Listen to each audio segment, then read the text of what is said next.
এটা বলৰাম মানে কি বাৰু? আধ্যাত্ম বল। বেদান্তই কৈছে নয়ম আত্মা বলহীন লভ্যতে, আত্মবল যিজনৰ নাই ঈশ্বৰ পোৱাটো দূৰৰ কথা, তামোলখন এৰিব নোৱাৰে আপুনি। আত্মবল যিজনৰ নাই, হেজাৰ ভাগৱত পঢ়ক, হেজাৰ গীতাৰ মুখস্থ কৰক, মনত ৰাখিব ক্ৰোধটো এৰিব নোৱাৰে। এইকাৰণে আমাক কৈছে যে মহাত্মা গান্ধীৰ হাতত যে গীতাখন আছিলে, এই কাৰণে প্ৰবল পৰাক্ৰমী ব্ৰিটিছক খেদিলে। কেনেকৈ খেদিলে? আত্মবলৰ দ্বাৰা। স্বামী বিবেকানন্দ বিশ্ব জয় কৰি আহিলে, সমগ্ৰ ভাৰতৰ ভূখণ্ডক পৃথিৱীৰ বুকুত দাঙি ধৰিলে। কিহৰ দ্বাৰা? এই গীতাৰ সেই আত্মবলৰ দ্বাৰা। সেই কন্যাকুমাৰীৰ শিলৰ ওপৰত বহি 3 দিন 3 ৰাতি তেওঁ যোগ কৰিলে, গীতাৰ যোগ, আৰু সেই যোগৰ দ্বাৰাই সমস্ত বিশ্বক দাঙি বিশ্বৰ সন্মুখত তুলি ধৰিলে ভাৰতৰ আধ্যাত্মিকতা। এই কথাটোকে বুজাইছে নয়ম আত্মা বলহীন লভ্যতে। দেহৰ বলৰ দ্বাৰা আপুনি জীৱনক জয় কৰিব নোৱাৰে। দেহৰ বলৰ দ্বাৰা আপুনি একো জয় কৰিব নোৱাৰে। এজন বন্ধুক, এজন পৰিবাৰক, নিজৰ ভাইটোক আপুনি জয় কৰিব নোৱাৰে। কিন্তু জগত নহয়, সমস্ত ঈশ্বৰক জয় কৰিব পাৰিব যদি আত্মবল জগাই তুলিব পাৰে। আৰু সেই আত্মবল জগাবলৈ হ'লে প্ৰথম আমাৰ ভিতৰত থকা এই 6টা জীৱৰ শত্ৰু, অৰ্থাৎ জীৱৰ শত্ৰু 6টা আমাক ভাগৱতে চিনাই দিছে। কাম, কামক মাৰিলেহে ৰামক জন্ম দিব পাৰিব। যাৰ বুকুৰ মাজত কাম থাকে, সি ৰামৰূপী ৰমন কেতিয়াও আনিব নোৱাৰে। ৰামৰূপী ঈশ্বৰৰ সান্নিধ্য কেতিয়াও পাব নোৱাৰে। প্ৰথম বুকুৰ মাজত থকা কাম আপুনি মাৰি পেলাওক, কামক বশ কৰক, কামক দূৰ কৰক, আপোনাৰ বুকুৰ মাজত ৰামৰ জন্ম হ'ব আৰু অনন্ত কোটি ব্ৰহ্মাণ্ডৰ সুখ পাব। ক্ৰোধ, আমাৰ মাজত থকা ক্ৰোধটো যদি আমি মাৰিব পাৰোঁ আৰু সেই ক্ৰোধটোৰ পৰা যদি আমি মুক্ত কৰিব পাৰিব, মনত ৰাখিব জীৱনৰ পৰম শান্তি পাব। শিৱৰ নিচিনা আপোনাৰ মোৰ শিৰত গংগা থাকিব, টেনশ্যন ফ্ৰী জীৱন পাব। এইটোকে বুজাইছে। লোভ, যিদিনা আপুনি মই লোভক মাৰিব পাৰিম, সেইদিনা আপুনি জীৱনৰ তৃপ্তি পাব। যেতিয়ালৈকে লোভ থাকে, লোভৰ মাকৰ নাম পাপ। লোভৰ মাকৰ নাম হ'ল পাপ। আৰু কি যিদিনালৈকে লোভ থাকে, সেইদিনালৈকে আপুনি তৃপ্তি নাপায় জীৱনত, আপুনি জীৱনৰ শান্তি নাপায়। এজন লোভীয়া মানুহে 14 ব্ৰহ্মাণ্ড পোৱাৰ পাছতো সি তৃপ্ত নহয়। এজন লোভীয়া মানুহে জিভাৰ লোভৰ কাৰণে যদি তেওঁ আহাৰ গ্ৰহণ কৰে, তেওঁক 14 ব্ৰহ্মাণ্ডৰ 64বিধ ব্যঞ্জনেৰে অন্ন দিলেও তেওঁ তৃপ্ত নহয়। ক'ব আৰু অলপ নিমখ হ'ব লাগিছিলে, আৰু অলপ মছলা পাব লাগিছিলে। মোহ, মোহ, যেতিয়া মোহৰ জালত বন্দী হয় জীৱন নৰকলৈ যায়। মোহৰ মায়াত যদি বন্দী হয় নৰকলৈ যায়, ঈশ্বৰক নাপায়। আৰু সেইটোৱে ভাগৱতত আমাক 4ৰ্থ স্কন্ধ ভাগৱতত শিকাইছে ভৰত ৰজাৰ চৰিত্ৰ। ভৰত ৰজাই পাবলৈ গৈছিল ঈশ্বৰক, হৰিণাৰ মোহে জীৱনৰ সৰ্বস্ব আধ্যাত্মিকতা শেষ কৰি পাছৰ জন্ম হৰিণা পালে, পশুৰ জীৱন পালে। মোহে ভৰত ৰজাক পাছত পশুত্ব দান কৰিলে, ঈশ্বৰত্ব নাপালে। আপোনাক মোকো কৈছে, এই সংসাৰৰ মোহ বাদ দি ঈশ্বৰৰ মোহত পৰক, ঈশ্বৰৰ প্ৰেমত পৰক। এই সংসাৰ ক্ষণস্থায়ী সন্তান, সংসাৰ আজি আছে কালিলৈ নাই।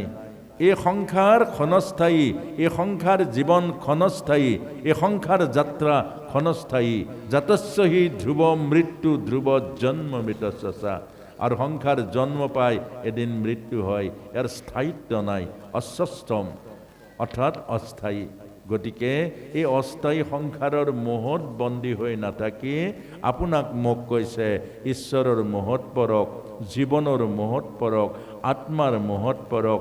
আত্মাই পৰমাত্মাৰ ওচৰলৈ লৈ যাব, ঈশ্বৰে জীৱনত ঈশ্বৰীয় গুণ প্ৰকাশ কৰিব আৰু ভগৱানে ভগৱানত্ব আপোনাক মোক দান কৰিব।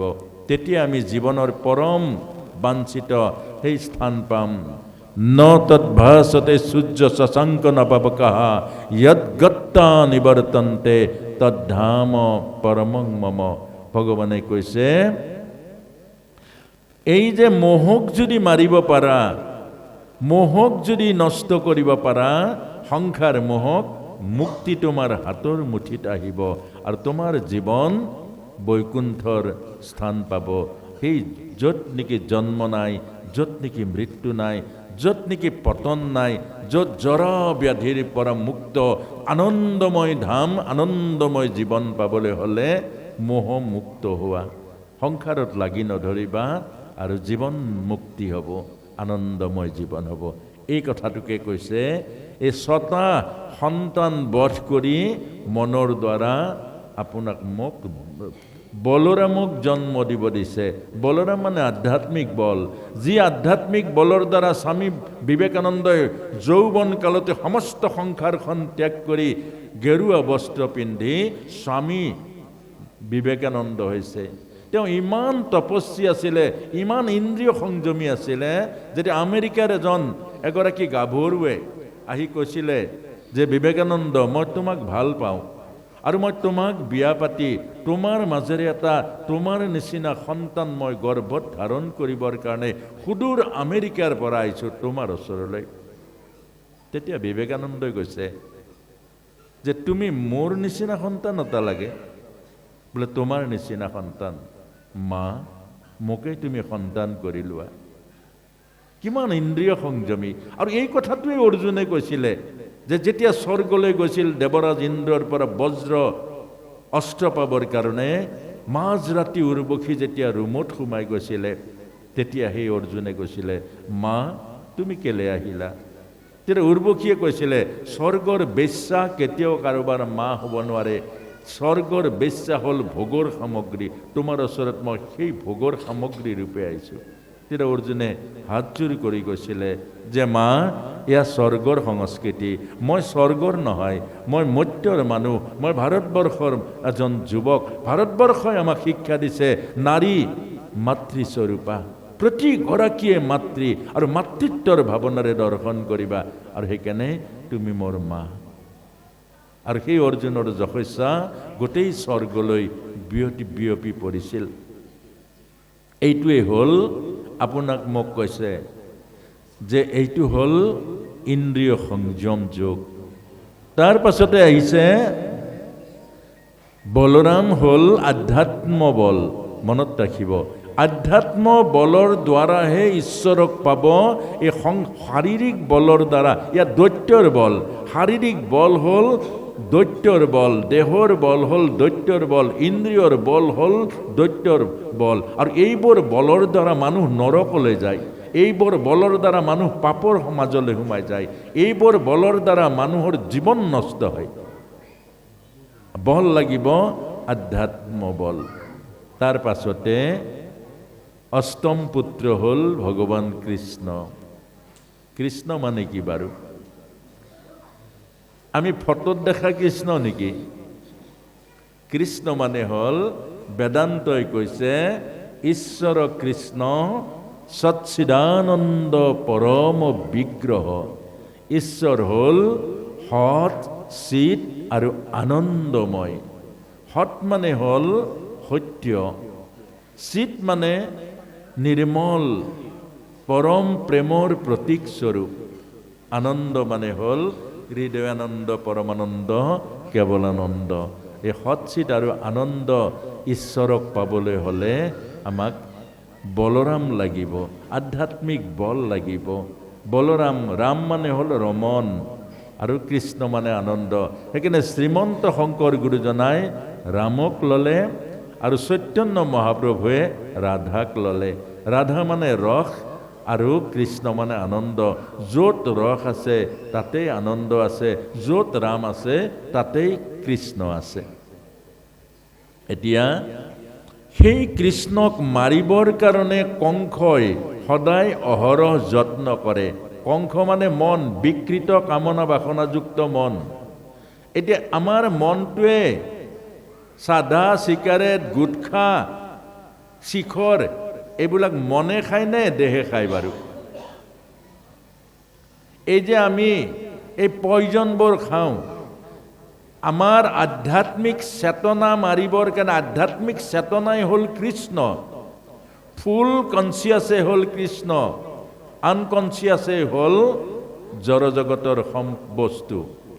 এতিয়া আমি যে এই শিখৰ, আমি যে গুটখা, আমি যে চাধা আৰু বাকীবোৰৰ নাম ল'ব নাপায়, এইবোৰ যে খাওঁ, এইবোৰ কাৰ কাৰণে খাওঁ? মনৰ কাৰণে খাওঁ।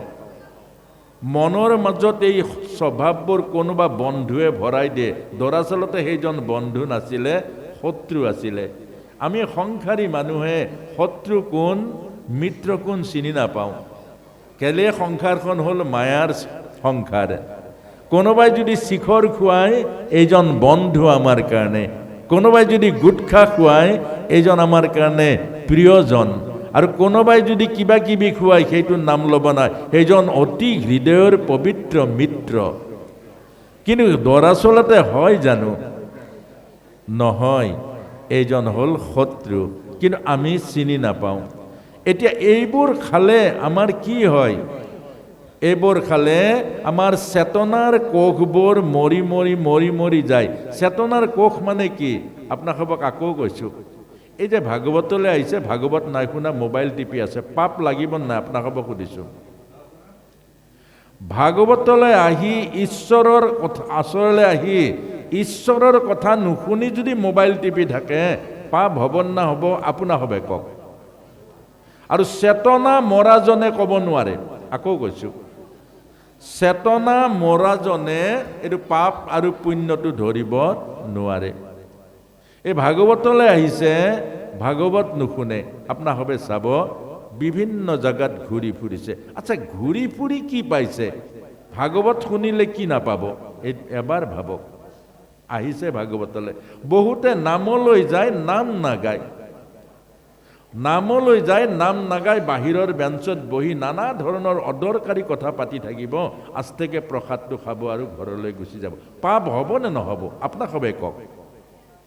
আপোনাক সবে গোটেই বিচাৰক দিলোঁ, আপুনি ধৰ্মৰ বিচাৰক, আপোনাকে সুপ্ৰিম পাৱাৰ দিলোঁ, আপুনি বিচাৰক। এইজন পাপ হ'ব নে নহ'ব? আপুনি কওক।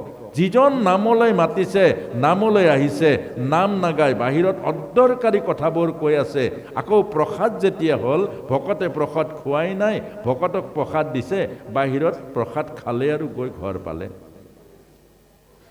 এইজন হ'ল মৰা মানুহ। এইজন মৰা মানুহ মানে আনকনচিয়াছ মানুহ। তেওঁ পাপ পুণ্যটো ধৰিব নোৱাৰে, ইমানটো চিন্তা কৰিব নোৱাৰে, ইমানটো তেওঁৰ বিচাৰ নাই। যি ভকতে গোলকৰ পৰা নাম নমাই আনিলে, যি ভকতে নামক চৈতন্য কৰিলে, যি ভকতে নামৰ মাজেৰে প্ৰসাদক দিব্যতা গুণ প্ৰদান কৰিলে, সেই প্ৰসাদ নামৰ ভকত কেইজনে খোৱা নাই, আৰু আপুনি বাহিৰৰ বেঞ্চত বহি প্ৰসাদ খাই গৈ ঘৰ পালে, নাম নাগালে। নাম নোগোৱাকৈ প্ৰসাদ খোৱা, কাম নকৰাকৈ ঠিকাদাৰৰ বিল লোৱা, এই দুইটাই অপৰাধী। এইকাৰণে আমাৰ এই যুৱ প্ৰজন্মক আপোনালোকৰ চৰণত ধৰি মিনতি কৰিছোঁ, এই সংস্কৃতিত লাগিলে ভাগৱত নাপাতিব, আৰু এইখন আসনত মাৰিব নোৱাৰে, ধমকিও দিব নোৱাৰে। বাহিৰত গ'লে যদি ভুল কৈছোঁ, আপোনালোকে ধমকিও দিব, আৰু আমাক মৰাৰ অধিকাৰো আপোনালোকৰ আছে। কিন্তু আজিৰ যুৱ প্ৰজন্মৰ এই সৰু সৰু ল'ৰাখিনিক ইয়াত আমি গোটেই ৰাস্তাটোত দেখিছোঁ, চব মোবাইল টিপি, চব কিবা কৰি গেম খেলি আছে। আচ্ছা, আমাৰ এই সমাজখনৰ এটা আধ্যাত্মিক অনুষ্ঠান পাতি তেওঁলোকক নামঘৰত আনিব যদি নানেই, যদি তেওঁলোকক নামঘৰলৈ নানে, তেওঁলোকক যে আধ্যাত্মিকতাটো বুজাই নিদিয়ে, তেওঁলোকৰ সেই নামঘৰৰ আধ্যাত্মিকতা, ভাগৱতৰ আধ্যাত্মিকতা, ভাগৱতৰ জীৱনৰ কল্যাণকাৰীকতা যদি আপোনালোকে বুজাই নিদিয়ে, তেতিয়াহ'লে এওঁলোকে এদিন আমাৰ ভৱিষ্যত গুৰি ধৰিব। কিন্তু কেনেকুৱা গুৰি ধৰিব? সেইকাৰণে মই আশা ৰাখিম অহা কালিলৈ আপোনাক ভাবে আমিতো ৰাতিপুৱা যাম, অহা কালিলৈ বেয়া পোৱা ভাল পোৱাৰ কথাটো নধৰিব। যুৱচামটো ইয়াত আনিব, বহিব, সৌখন ইমান ফিল্ড জাগা আছে, তাত অকণমান বহি। আজি মাৰোৱাৰী ল'ৰাসকল, বেংগলী, মই মাৰোৱাৰী সমাজত ভাগৱত প্ৰবচন কৰোঁ, বেংগলী সমাজত, বিহাৰী সমাজত ভাগৱত প্ৰবচন কৰোঁ। এটা টু শব্দ নাই, য'ত বহিবলৈ দিছে ত'ত বহি থাকিব। সেইকাৰণে গোটেই দিনটো তেওঁলোকে দোকান কৰিছে, কোনো টেনশ্যন নাই, কোনো ভাগৰ নাই, গোটেই জীৱন যুদ্ধত তেওঁলোকে ছাকচেছ হৈছে। ক'ৰ পৰা আহিছে? ৰাজস্থানৰ পৰা। ক'ৰ পৰা আহিছে? আমাৰ পশ্চিমবংগৰ পৰা। আজি আহি তেওঁলোকে বজাৰ দখল কৰিলে, আমাৰ সমাজৰ সকলো দখল কৰিলে, আৰু আমি ইয়াত থকা আমিবোৰ আমাৰ নিজৰ মাটি বেটি আস্তে আস্তে বেছি আমিবোৰ ভাই ককাইৰ মাজত কাজিয়া লাগি। অৰ্থাৎ আপোনাসৱক এই কথাটো অত্যন্ত শ্ৰদ্ধাৰে কৈছোঁ যে যুৱচামটোক শিকাব লাগিব, তেওঁলোকক ডিচিপ্লিন শিকাব লাগিব। আমি ভাগৱত তেওঁলোকৰ কাৰণে পাতিছোঁ, তেওঁলোকে আৰ্হি পাব লাগিব। এতিয়া আমি কি আৰ্হি দিছোঁ? যে তেওঁলোক ঘূৰি ফুৰা, চেলফি তোলা, আকৌ সময়ত আহি প্ৰসাদটো খোৱা, তাৰপাছত ঘৰলৈ যোৱা, এইটো আৰ্হি? এইটো জানো আৰ্হি হ'ল?